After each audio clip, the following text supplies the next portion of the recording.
ভাইয়া কি আছে আজ অন্য শহরের রাজা খেয়ে চলনা করলে তুমি আর কষ্ট পেলাম আমি দুটি চোখ তবে প্রেমিকা না হতে পারলেও পরিবারের কাছে দোষী হলাম, সমাজের কাছে খারাপ, তোমারে ভালোবাসা আমার জীবনটাই শেষ করলাম।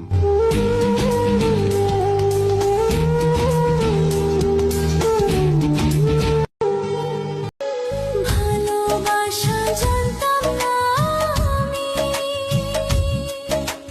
তবে কেন ভালোবাসা শিখাইলা তুমি রে বন্ধু, শিখাইলা তুমি। ভালোবাসি